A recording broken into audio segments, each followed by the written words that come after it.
워치만 니의 간증.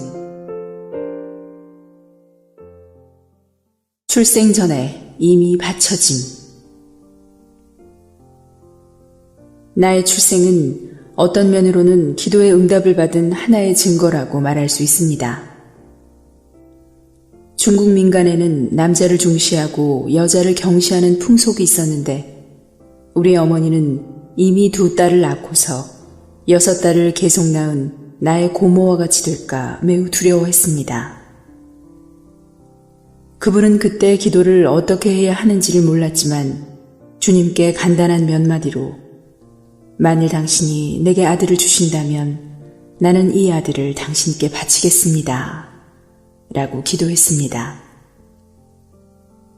주님은 그 기도에 응답하시어 얼마 안 가서 나를 낳게 하셨습니다. 후에 내 아버지께서 이 일을 내게 알려주심으로써 나는 출생 전에 이미 바쳐진 사람이라는 것을 알게 되었습니다. 구원받고 동시에 부르심 받음. 1920년 내가 17세였을 때 나는 구원을 받았습니다. 많은 사람들에게 있어서 그들이 주님을 믿는 것은 구원을 받아 죄를 벗어나는 것까지를 말합니다. 그러나 내 경우에 있어서는 그의 종이 되어 그를 섬기라는 주의 부르심에 응답해야 하는 문제가 있었습니다. 나는 이것에 대한 대가가 너무도 큰 것임을 잘 알았으므로 속에 갈등이 있었습니다. 그러나 주님은 나를 그냥 지나치시지 않았고 갈등은 계속되었습니다.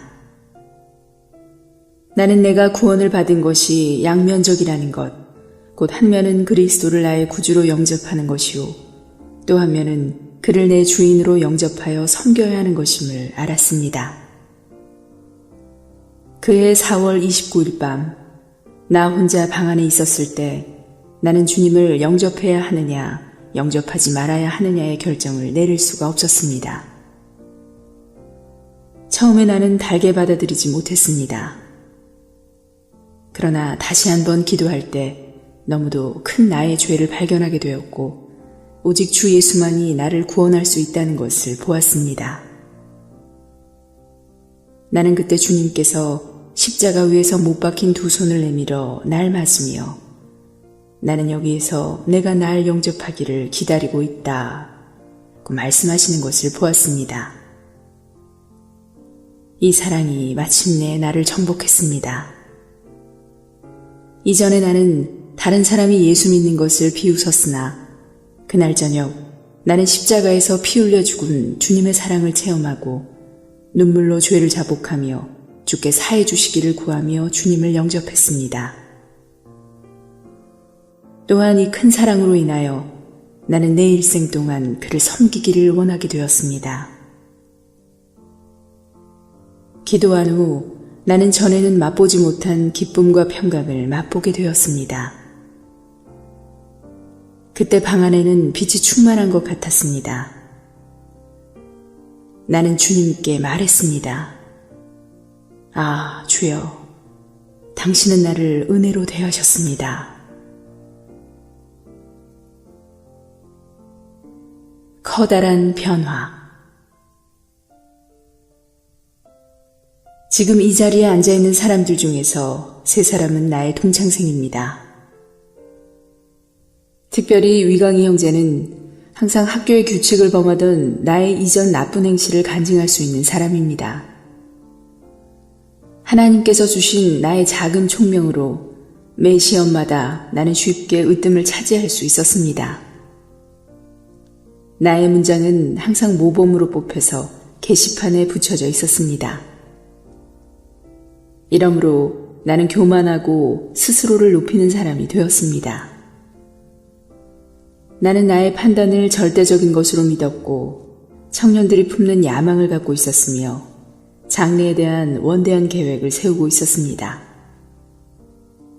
그때 나는 노력하기만 하면 내가 원하는 목적을 무엇이든지 다 이룰 수 있다고 생각했습니다.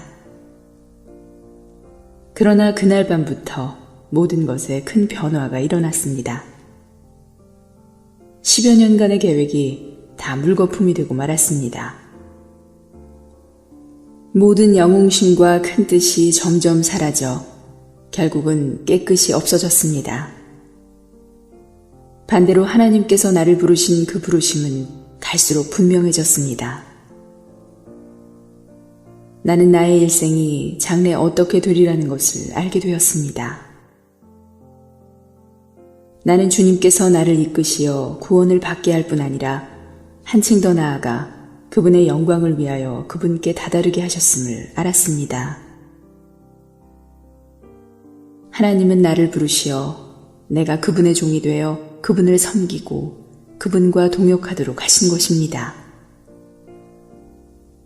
전에 나는 전도하는 일을 업신여겼습니다.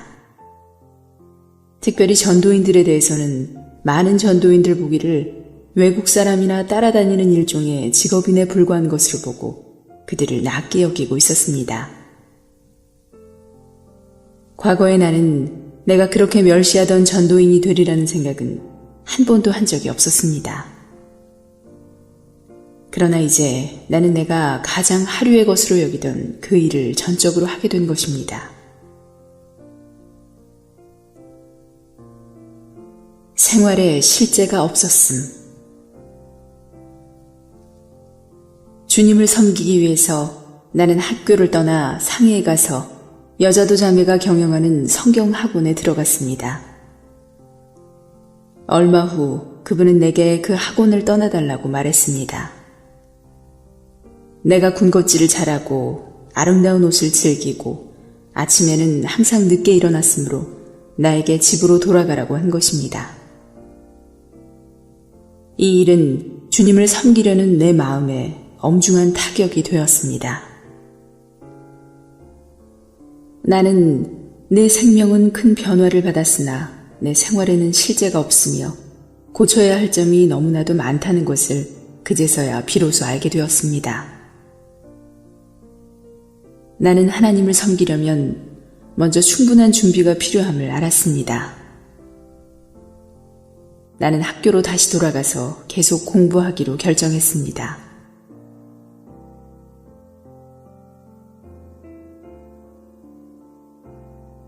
사역에 능력이 없었음. 학교에서 동급생들이 소설을 읽을 때 나는 한쪽에서 성경을 읽었습니다. 나의 동급생들은 내게 많은 변화가 있음을 인정했습니다. 그러나 나의 옛 성질은 여전히 남아 있었기 때문에 나의 간증은 그리 강할 수가 없었습니다. 내가 기억하기에 그때 내가 위 형제에게도 간증했으나 그는 듣지 않았습니다. 나는 그들을 주님께 돌이키려는 마음으로 동급생들에게 간증했으나 1년이 지난 뒤에도 아무 효과가 없었습니다. 나는 이론을 잘 얘기하고 충분한 논리를 제시하면 효과가 있으리라고 생각했습니다. 그러나 어찌된 까닭인지 나의 일은 다른 사람에게서 아무런 능력을 갖지 못했습니다. 어느 날 나는 우연히 서양의 선교사인 그로스 씨를 만나게 되었습니다. 그로스 씨는 나에게 구원을 받았느냐고 물은 후 1년 동안 내가 주님 앞으로 인도한 사람이 전부 몇 명이나 되느냐고 물었습니다. 이 질문에 나는 부끄러워 고개를 숙였습니다. 동급생들에게 내가 복음을 전했지만 한 사람도 받아들이지 않았던 것입니다. 그녀는 내게 말하기를 나의 문제는 나와 주님 사이에 간격이 있는 것이며 그렇기 때문에 복음을 전해도 효과가 없는 것이라고 했습니다. 이 간격은 숨겨진 죄일 수도 있고 양심의 거리낌일 수도 있고 그 외에 주님께 득죄한 일일 수도 있다고 했습니다. 나는 솔직하게 이런 것이 있음을 시인했습니다. 그녀는 내게 이런 것들을 깨끗이 버리고 싶은지를 물었습니다. 나는 원한다고 말했습니다. 그녀는 다시 내게 묻기를 사람들에게 어떻게 복음을 전했느냐고 했습니다. 나는 그녀에게 내가 사람을 만나면 그가 흥미있게 듣든지 안 듣든지 상관하지 않고 그들에게 주님에 대해 말했음을 얘기했습니다. 그녀는 내게 그렇게 해서는 안 된다고 했습니다. 그녀는 내 친구들의 이름을 수첩에 적어서 항상 그들을 위해 기도하고 그 후에 하나님께서 말할 기회를 주시기를 기다려야 한다고 했습니다. 그들을 위하여 기도함. 나는 돌아온 후 곧 죄를 해결하고 주님께서 내 몸에서 일하시는 데에 지장이 있는 것들을 해결했습니다. 또 10명의 동창생 이름을 한 수첩에 적은 후 매일 그들을 위해 기도했습니다. 때로는 수업 중에도 그들을 위해 기도했고 기회만 있으면 그들에게 주 예수님을 전했습니다. 이 일이 효과를 보기 시작할 때 처음에 나는 사람들의 웃음거리가 되었습니다. 내가 그들 앞을 지나가려 할 때 앞에서 희롱하는 소리가 들려왔습니다. 야, 전도사 온다. 우리 그 설교 좀 들어보자. 사실 그들 속에는 듣고 싶은 마음이 있었습니다. 나는 이 실패를 그로스 자매에게 얘기했습니다. 그녀는 거기에 대해서는 아무 말도 하지 않고 다만 그들이 구원받을 때까지 계속 기도하라고 했습니다. 주님의 은혜로 나는 주님을 의지하고 힘을 얻어서 매일 명단에 기록한 사람 하나하나를 위해 계속 기도했습니다. 이렇게 하여 몇 달이 지난 후 명단에 기록된 70명 중 1명을 제외한 69명이 다 구원을 받았습니다. 여기에 앉아있는 위강희 형제도 그 69명 중에 한 사람이었습니다.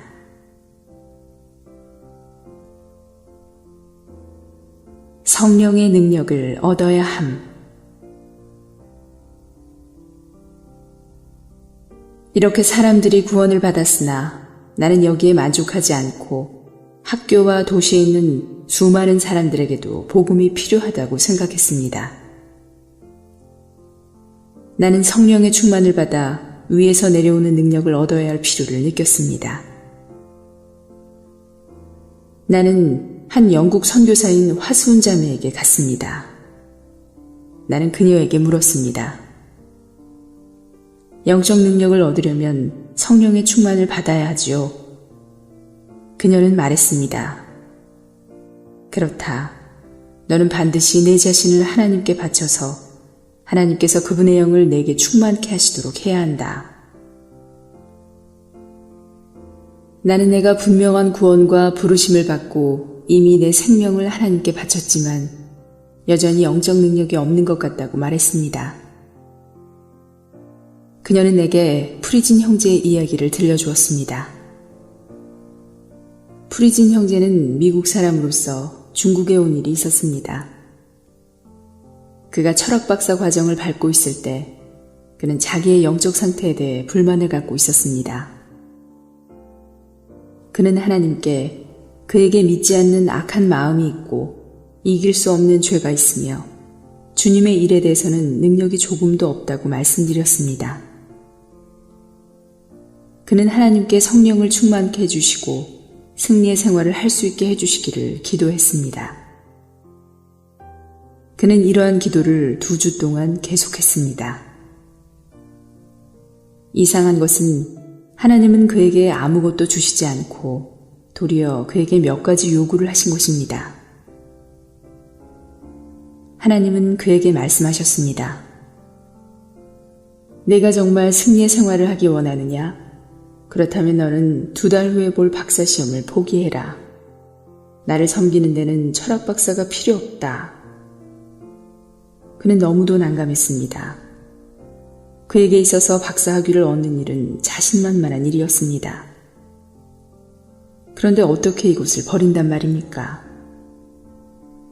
그가 30년간 소망을 걸어왔던 것이 바로 이 박사 학위를 얻는 것이었는데 이것을 버리라고 하시니 하나님은 너무 잔인하시지 않습니까? 이러한 전쟁이 그의 안에서 2달 동안 계속되었고 결국에는 주님께서 승리하셨습니다. 그는 한 통의 편지를 대학 당국에 보내어 그가 다음 주에 있는 학위 시험에 불참할 것임을 통지했습니다. 그 일은 이렇게 결정된 것입니다. 그날 저녁 그는 몹시 피로했고 그 이튿날의 집회에서 무슨 말씀을 전해야 할지 알 수 없었습니다. 이튿날 그는 회중에게 말했습니다. 오늘 나는 무슨 말을 해야 할지 모르겠습니다. 나는 다만 한 사람이 주님께 복종한 일에 대해 말하고 싶습니다. 그날 회중의 4분의 3이 새롭게 일어났고 그 자신도 이로 인해 성령의 능력을 얻게 되었습니다. 그는 후에 말했습니다. 내가 만일 결과가 이런 것임을 더 일찍 알았더라면 나는 좀 더 일찍 하나님께 복종했을 것이다. 그는 그 후 주님께서 중히 쓰시는 사람이 되었습니다. 프리진 형제의 이야기는 나를 감격했습니다. 나는 주님께 말했습니다. 주여, 나와 당신 사이의 간격을 제거하겠사오니 나로 성령의 충만을 받게 하소서. 이리하여 1920년부터 1922년까지 나는 300여 명에게 사과하고 그들에게 용서를 빌었습니다.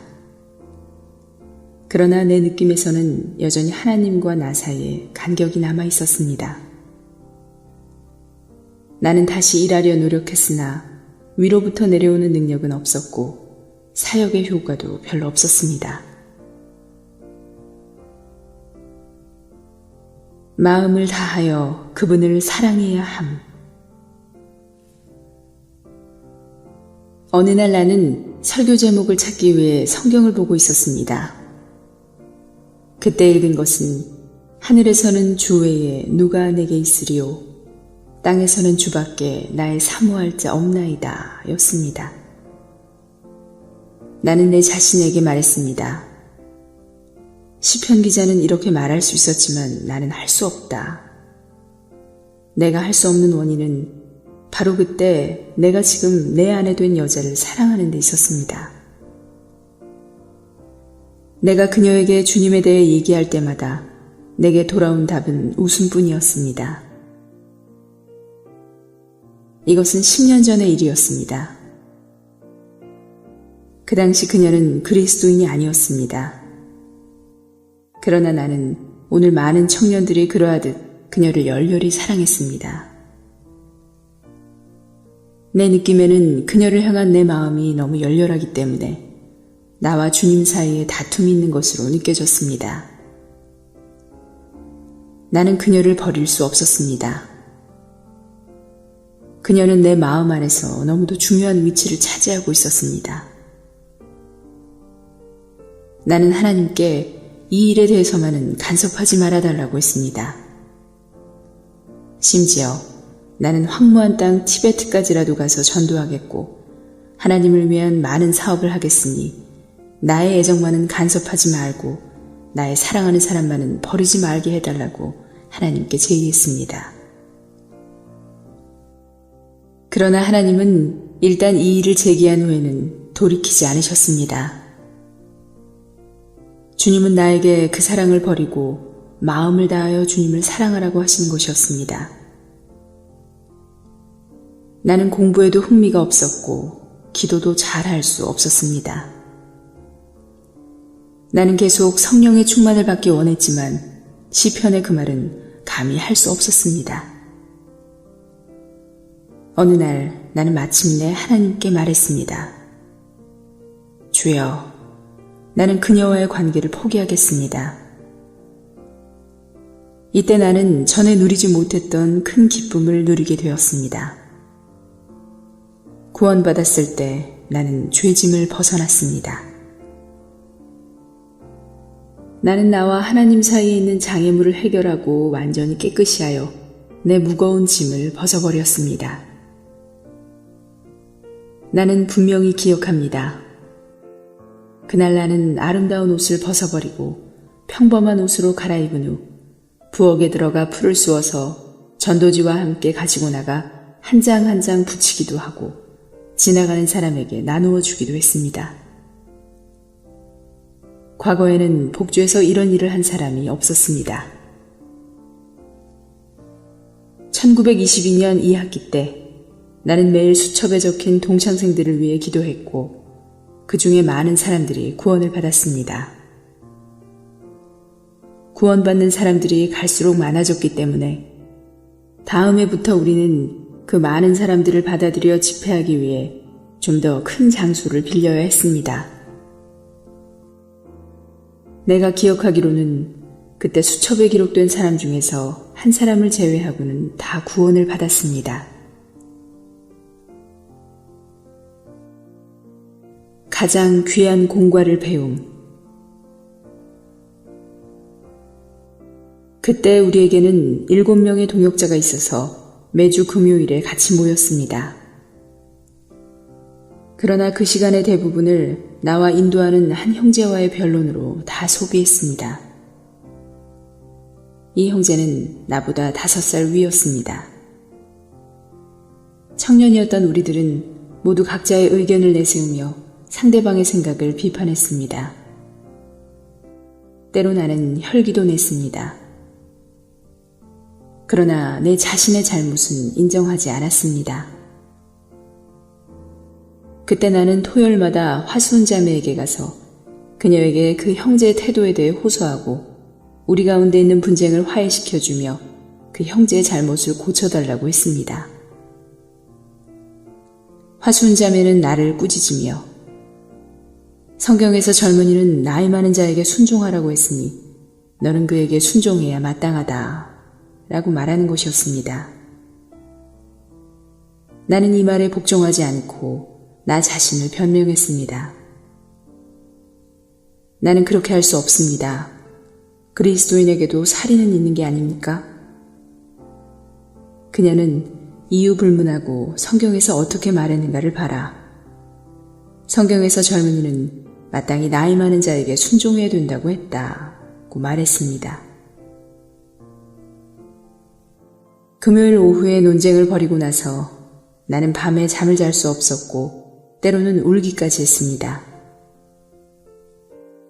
토요일에는 화수은 자매에게 가서 호소하며 그녀에게 나의 억울함을 풀어달라고 했습니다. 그러나 그녀의 답변을 듣고 집에 돌아오면서 나는 또다시 울었습니다. 나는 내가 그 형제보다 일찍 태어났더라면 순종해야 할 사람은 내가 아닌 그 형제였을 것을 하면서 내가 그 형제보다 일찍 태어나지 못한 것을 원망하였습니다. 언젠가 나는 그 변론 중에서 나의 의견이 너무도 옳은 것임을 느끼고 그녀에게 내가 어떻게 옳고 그 형제가 어떻게 틀렸는가를 설명했습니다. 나는 이번에는 틀림없이 내가 이긴 것으로 인정받으리라고 생각했습니다. 그러나 그녀는 이렇게 말했습니다. 그 형제의 옳고 그른 것이 문제가 아니다. 지금 내 앞에서 형제를 송사하는 내가 십자가를 지는 사람이냐? 내가 어린 양과 같은 사람이냐? 네가 한번 말해봐라. 그녀의 이 몇 마디에 나는 참으로 부끄러움을 느꼈습니다. 나는 그것을 영원히 잊지 못할 것입니다. 그때 내 말과 태도는 정말 십자가를 지는 사람의 그것이 아니었고 어린 양과 같지 않은 것이었습니다. 나는 그 1년 반 동안에 내 일생 중에서 가장 귀한 공과를 배운 것입니다. 나는 원래 머릿속에 영적 구상이 가득했습니다.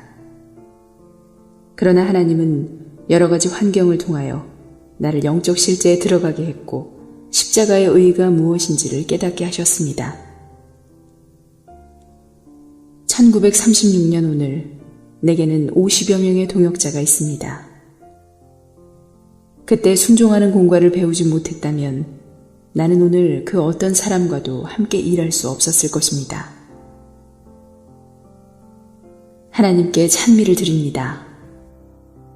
그분은 내가 성령의 제안을 받도록 하기 위하여 나를 그러한 환경 가운데 넣으셨습니다. 그 18개월 동안 나는 내 의견을 제시할 기회를 갖지 못했고 다만 울며 고통을 참아야 했습니다.